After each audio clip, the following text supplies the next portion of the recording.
Hey guys, Mike Linares here with SimpleNursing.com, and right now we're going to go into the top 3 tips that you need to pass your Med-Surg class. We have a special guest today, Caroline Porter Thomas from Empower In, the #1 YouTube channel for nursing students on YouTube. She is also the author of the How to Succeed in Nursing School before, during, and after. There's really some great tips in here, like study test taking strategies, and we're going to get into the top 10 things you need to do for Med-Surg. So let's get started. Let's do it. So basically, how do you pass Med-Surg? That's a good question that we usually get a lot on our YouTube channel. A lot. Mm-hmm. And I mean, just like you said, it's like I get all the time Med-Surg videos, and it's such a broad topic. It's hard to even decide to make a video on. So imagine studying for it. So it's a lot. It's like 3 times the size of anatomy physiology. Yeah, it's huge. Because not only do you have to know everything about how the body works and where the locations are, then you have to do nursing interventions when things go wrong, signs and symptoms, medication. Well, yeah, so then you have to learn about the disease process, all the pathophysiology that goes on.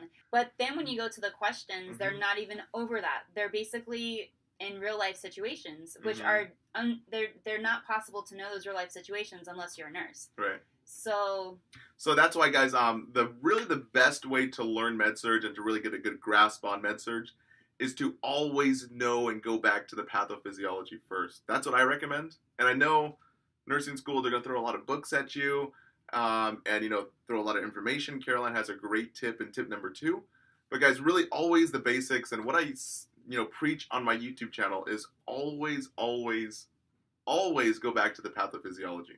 Just because if you know how the disease works, then you're going to be able to know the signs and symptoms. And if you know the signs and symptoms, you're going to know how to treat it.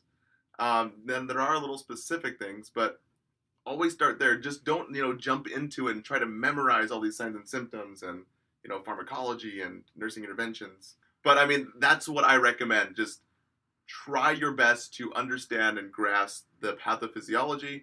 One of the best videos I have on my YouTube channel is the liver song. And it breaks down the liver in like a song. It's beginning to look a lot like cirrhosis. And it breaks it down into like a funny song. There's an entire 8-song album on iTunes right now for you guys. Just research my name, Mike Linares. We'll put the link below.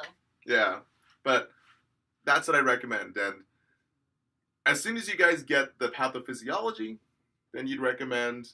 So actually, one tip that I have for Med-Surg, I wrote it down in my book. I believe it's chapter 7. This is how I studied for Med-Surg. Basically, I broke it down into 10 different steps, and it's in chapter 7. But the first thing that I did before I went to class, I would review NCLEX questions, which sounds totally off the wall because you're like, why would you review questions if you don't know the content yet? But take it back a step further is when I started anatomy physiology, I was really behind because my counselor made a big mistake and he accidentally put me in anatomy physiology 2 instead of 1. Oh. So I know some people do that. They do the physiology part first instead of the anatomy first, but I was not a very good student before. So anyways, I decided to take on the challenge. So one thing that I did before I even started class was I started trying to write note cards, but my hands just physically could not do it. Every chapter needed about 100 note cards. It just wasn't physically possible. So what I started doing was I started just underlining words before the class. And then what I noticed was that even if I understood only one word in an entire lecture, I would light up. I'd be like, oh my God, I understood one word that she said. So that's awesome. Yeah. And so when I started nursing school, I started nursing school with a 3.7 GPA. I was like, I'm accepting nothing less. Like, I want a 4.0. Like, that's it. That's what I'm saying. And then, so I did everything that I did for anatomy physiology, and then I got the test. And I was furious because it was over absolutely nothing that was taught in lecture. It was absolutely over nothing. Yeah, it's crazy. These tests are crazy. It was absolutely over nothing that was in the book. No, you could not read the book. A smart person, I'm not super intelligent, but a smart person could not read the book and pass the test. It's impossible. Wouldn't you agree? Well, there's instructors out there that will, lecture on totally something different, pull a test somewhere from outer space. Yeah.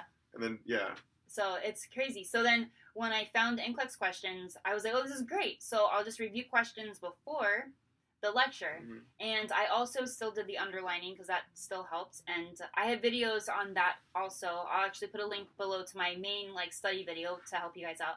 Mhm. But that like reviewing questions prior to class really helped me like understand even just a few words.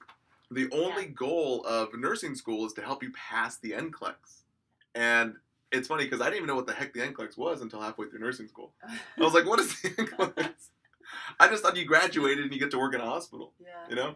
You have to actually pass your national board register. It's like a bar exam for nurses, like the law bar exam. So if your school is not having a high enough NCLEX pass rate, your school will actually be under investigation and be shut down. Or at least the accreditation will be taken away. Yeah.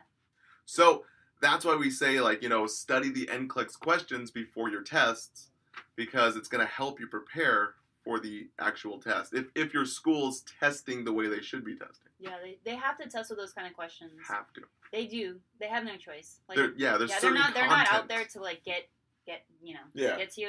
They have to. They have no choice because that's the way the NCLEX is. Mm-hmm. And you know, the harder the class is, the better they're preparing you for NCLEX. Mm-hmm. Or the NCLEX. It's true. Well, that's why there's yeah. Yeah.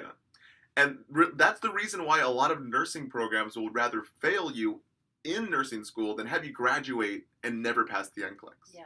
Because it looks bad on it. It hurts the school. Hurts the school. Yeah. And that's why people say it's a conspiracy theory that, you know, nursing school wants to fail me, when in actuality they only want to pass people who are passing the NCLEX. So technically, does nursing school have to be that hard? Not really. Go on YouTube and you'll find our videos. Beta blocker video, awesome video. Love that video. That's the simplistic way of saying it, that nursing school is only tough on you so they can fail out the people they don't want to fail the NCLEX and give them, you know, the school a bad name. Yeah, that's true. So guys, we really hope that you like these tips on how to study for Med-Surg. If you want to see more collaboration videos, then please give this video a thumbs up, and we'd love to read your comments, so please post a comment and maybe we'll do a video for you.